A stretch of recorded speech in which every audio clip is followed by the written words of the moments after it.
ایک ایسی بے ادبی ہو گئی ہے تحفہ بیچ کے, تو ان کے لیے جواب ہے یہاں پہ. توشہ خانہ کا پورا قانون میرے پاس موجود ہے, وہ بھی میں آپ کو بتاتا ہوں. تو آج جو پورٹرے کیا گیا, پہلے دیکھیں وہ کیا کیا گیا. یہ کیا گیا کہ عمران خان صاحب کی فرنٹ مین کے طور پہ فرح گوگی جاتی ہیں یو اے ای میں, اور وہ جا کے جناب علی, یہ انہوں نے دیا ہے, اس طرح اس کو بتایا ہے کہ جناب وہ جاتی ہیں اور جا کے گھڑی بیچ آتی ہیں. شہزاد اکبر تعلق بنا کر دیتے ہیں عمر فاروق سے, فرح شہزادی کا, اور عمر فاروق کے بعد فرح شہزادی جاتی ہیں, ان کو گھڑی دکھاتی ہیں, وہ اس کی قیمت لگاتے ہیں, اور قیمت لگانے کے بعد وہ اس کو خرید لیتے ہیں 2 ملین امریکی ڈالرز میں. فرح شہزادی کہتی ہیں جی نہیں مجھے کیش دے دیں. وہ بینک جاتے ہیں, 7.5 ملین امریکی وہ وہاں سے وہ درہم نکالتے ہیں, اور درہم نکالنے کے بعد جو ہے وہ لا کر فرح شہزادی صاحبہ کے حوالے کر دیتے ہیں. ویسے وہ فرح گوگی کہہ رہے تھے, ان کے حوالے کر دیتے ہیں اور کہتے ہیں جی کیش لے کر آپ چلی جائیں. ایسے ہوتے ہیں اس لیول کے سودے. جب آپ اتنا قیمتی گفٹ خرید رہے ہوں تو آپ چاہتے ہیں کہ آپ کے پاس ایک ٹریل موجود ہو کہ میں نے یہ گفٹ کس سے خریدا اور کتنے میں خریدا. کوئی چوری کا مال تو آپ خرید نہیں رہے تھے جس کو آپ اس طریقے سے خریدیں گے. یہ سوال اپنی جگہ موجود ہے. ان صاحب کے بارے میں نہ صرف ناروے کے اندر معاملہ تھا, پاکستان کے اندر معاملہ تھا, بلکہ میں جو آرٹیکل پڑھ رہا تھا تو اس میں بتایا گیا کہ جعلی بینک بنانے کے لیے بھی یہ مطلوب ہیں, اور وہ سوئٹزرلینڈ میں ہیں. سوئٹزرلینڈ میں پولیس ان کو پکڑ نہیں سکی, ہولڈ نہیں کر سکی. اس کی وجہ سے جو ہے وہ کیس کی مدت ختم ہوئی, لیکن وہاں پہ ایک جعلی بینک بنانے کے کیس کے اندر وہاں پہ بھی مطلوب ہیں. ناروے بھی ہو گیا, کچھ اور بھی اس طرح کے معاملات جو ہیں وہ ڈکلیئر کیے گئے ہیں. پاکستان کے اندر بھی کیس چلتا رہا ہے. لیکن یہ شخص اس وقت کس طریقے سے امپورٹڈ حکومت یا ان کے سہولت کاروں کے قابو آیا, یہ ہے سب سے بڑا سوال. تو میں آپ کو بتا دیتا ہوں. ان کے اوپر کیسز بنے ہوئے تھے اور انہوں نے یہ گھڑی خریدی ہوئی تھی, گھڑی ان کے پاس موجود تھی. یہ بات پاکستان کے طاقتور لوگوں کو پتہ چل گئی. وہ پچھلے چند مہینوں سے اس کے اوپر بہت محنت کر رہے تھے اور بار بار یہ کہہ رہے تھے کہ جناب آپ ایک سٹیٹمنٹ جاری کریں یا ہمیں ریکارڈ بتائیں کہ آپ نے کون سی ٹرانزیکشن کی اور اس گھڑی کو خریدا. آپ ہمیں ٹرانزیکشن کا ریکارڈ بتائیں. تو اس پہ ان کے پاس ٹرانزیکشن کا ریکارڈ تو تھا نہیں جو یہ دکھاتے, یا وہ مطلوبہ ٹرانزیکشن جس کے بارے میں بات کر رہے ہیں کہ آپ نے بہت زیادہ پیسوں میں گھڑی خریدی ہے, تو وہ تو بینک کا ریکارڈ ہونا چاہیے تھا, وہ تھا نہیں. تو پھر اب ایک ایفیڈیوٹ تیار کروایا گیا ہے. میری اطلاع کے مطابق مبینہ طور پہ ایک ایفیڈیوٹ تیار کروایا گیا ہے جس میں ان کی جانب سے یہ لکھا گیا ہے کہ مجھے شہزاد اکبر نے انٹروڈیوس کیا فرح شہزادی سے, اور شہزاد اکبر میرے دوست ہیں, مجھے ملتے ملاتے رہے ہیں, جبکہ شہزاد اکبر نے کیٹیگوریکلی ڈینائی کر دیا ہے کہ میں ان کو کبھی نہیں ملا. اگر ملے ہیں تو وہ لے ہیں فوٹو شوٹو چیزیں سامنے لے کر آئیں, کوئی ویڈیو بنا کر سامنے لے ہیں, یا بتائیں کوئی CCTV نکالیں, بتائیں جی شہزاد اکبر سے میں ملتا رہا ہوں, میرا ان کے ساتھ تعلق ہے. بہرحال شہزاد اکبر نے ڈینائی کر دیا. ہاں, شہزاد اکبر کا تعلق صوفیہ مرزا سے ہے, سابقہ ایکٹریس سے, اور صوفیہ مرزا سے تعلق کی وجہ سے ان کو انصاف دلانے کے چکر میں ان کے اوپر پرچے ہوئے ہیں پاکستان میں کہ ان کی بچیاں ان کو واپس دلائی جائیں, ان کو انصاف دیا جائے. بہرحال وہ ایک الگ کیس ہے. اب اس میں فرح خان کے بارے میں کہتے ہیں جی کہ وہ آئی اور آ کر انہوں نے مجھے گھڑی بھیج دی. یہ کہانی انہوں نے جیو ٹی وی کے اوپر سنائی ہے. لیکن کیا یہ کہانی ٹھیک ہے؟ ایک صاف نظر آ رہا ہے کہ ایک شخص نے اگر گھڑی خریدی ہے توشہ خانہ سے تو اس کے بعد اس نے بیچنی ہے نا. اتنی مہنگی گھڑی رکھے گا کون؟ اور اگر وہ گھڑی بیچی ہے تو جس کو بیچی ہے وہ کہ ریکارڈ لے کر آئے. اب اس کا ایک ایفیڈیوٹ تیار کیا گیا ہے اور یہ کہانی بنائی گئی ہے. اچھا, اس کہانی کے اندر فرح شہزادی کو گھسیڑا گیا ہے. میری اطلاع کے مطابق فرح شہزادی کا اس کہانی سے یا اس چیز سے کوئی تعلق مجھے ابھی تک کنفرم نہیں کیا کسی نے. وہ کوئی اور شخصیت ہے جس کا نام ابھی نہیں لیا جا رہا اور آنے والے وقت میں شاید نام آ جائے گا. لیکن عمر فاروق کو کیا ملا اس سارے کھیل کے اندر, اور اس سے پہلے انہوں نے کبھی اس کا ذکر کیوں نہیں کیا؟ یہ ایک بڑا سوال ہے اور اس سوال کا جواب بڑا سادہ ہے.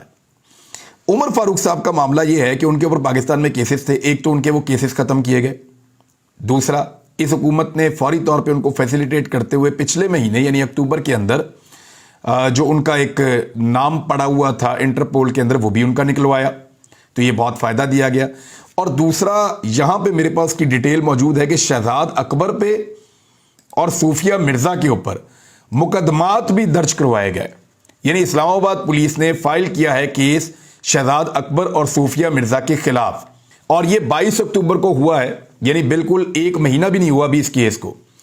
یہ ساری فارمیلٹیز پوری کر کے سہولت فراہم کر کے عمر فاروق صاحب کو پاکستان کے اندر دی گئی, جس کے بدلے میں عمر فاروق صاحب یعنی پہلے ان کو اوپر پرچے ہو رہے تھے، اب ان کے مخالفین پہ پرچے ہو رہے ہیں، اور مخالفین پہ جب پرچے ہو رہے ہیں، جب ان کے اپنے مقدمات خارج ہو رہے ہیں، جب ان کا نام انٹرپول میں سے نکل رہا ہے، تو جو لوگ ان کی مدد کر رہے ہیں، یہ بہت طاقتور آدمی ہے اسلام آباد کا جو مدد کر رہا ہے، دبئی میں بھی ان کا ایک بہت طاقتور آدمی موجود ہے جو یہ ساری ڈیل اور یہ ساری چیزیں کر رہا ہے، تو آپ سمجھ جائیں پھر یہ چیز کیسے ہوئی ہے اور کیسے کرنے کی کوشش کی گئی ہے۔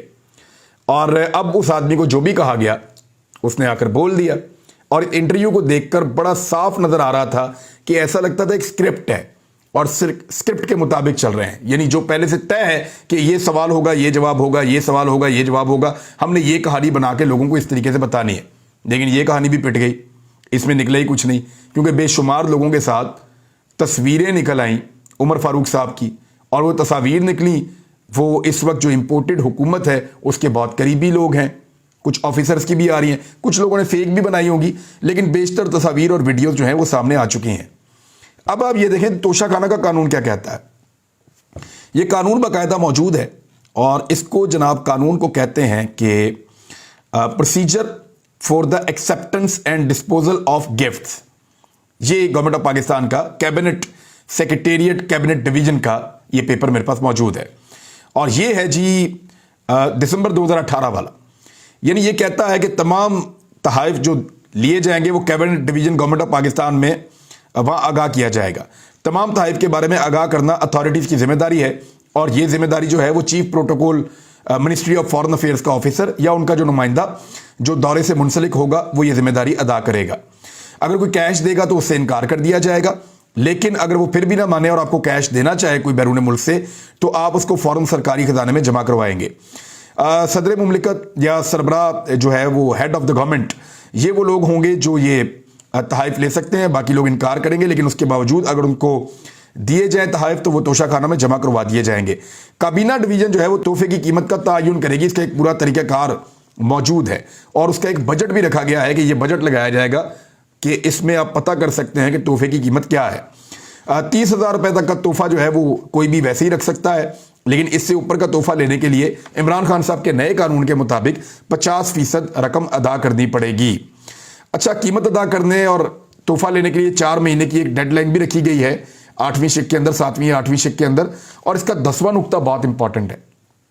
یہ جو قانون ہے اس کا 10واں جو پوائنٹ ہے، جو پیراگراف ہے، وہ بہت امپورٹنٹ ہے۔ وہ یہ کہتا ہے کہ سال میں 2 مرتبہ یا 1 مرتبہ ان تحفوں کو بیچ دیا جائے گا جن کو ڈسپلے نہ کرنا ہو، اور یعنی گاڑیاں اور جو انٹیکس ہیں، انٹیکس وہ ہوتی ہیں جو بہت پرانے زمانے کی کوئی آپ کو تاریخی نوعیت کی کوئی چیز مل جائے، وہ یا گاڑیاں، ان کو نہیں بیچا جا سکے گا۔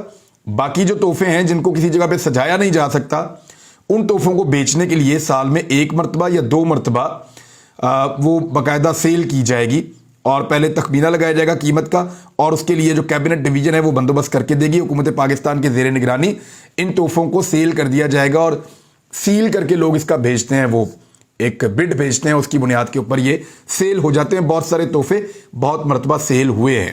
تو یہ جو لوگ کہتے ہیں نا کہ تحفہ بڑا مقدس ہے، تحفہ بڑا یہ ہے، تو ایسے تحفے بے شمار پہلے بھی بکتے رہے، تو یہ اب بھی بک گیا، اس سے کوئی فرق نہیں پڑتا۔ یہ قانونی نقطہ نظر سے بالکل کیس فارغ ہے، بوگس ہے۔ اس میں عمران خان صاحب کو کوئی ایک بندے کا ایفیڈیوٹ کوئی اہمیت نہیں رکھتا، کیش میں اس نے ٹرانزیکشن کی ہے، اس کے بقول وہ سچ بول رہا ہے یا جھوٹ بول رہا ہے، اس کا فیصلہ اس کے کریکٹر کو دیکھ کر کیا جا سکتا ہے۔ اس شخص پر ناروے میں کیس ہے، سوئٹزرلینڈ میں کیس ہے، پاکستان میں کیس ہے، اور ملٹیپل چیزیں ہیں۔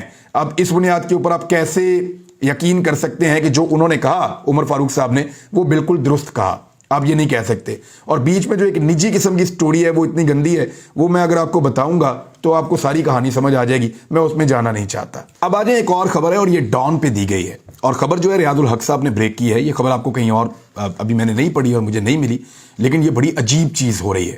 آرمی چیف کئی مرتبہ کہہ چکے ہیں کہ وہ ریٹائرمنٹ لینے والے ہیں، اور وہ ریٹائرمنٹ لے کر جا رہے ہیں، لیکن کابینہ کی کمیٹی برائے قانون سازی، جس کو CCLC بھی آپ کہتے ہیں، اس کمیٹی نے آرمی ایکٹ 1952 کے اندر ترامیم تجویز کی ہیں، اور اگر وہ جو فیصلہ انہوں نے کیا ہے کہ ترامیم کی جائیں، یہ کیبنٹ میں جائیں اور اس کے بعد قومی اسمبلی اور سینٹ سے اس کو پاس کر لیا جائے یا یہ ترمیم کر لی جائے، آرمی ایکٹ 1952 کے اندر یہ تبدیلی کر دی جائے، تو پھر جو ہے وہ اس کے کچھ سیکشنز ہیں، اور خاص طور پہ جو سیکشنز ہیں اس خبر کے مطابق وہ ان کا تعلق جو ہے وہ ری اپوائنٹمنٹ یا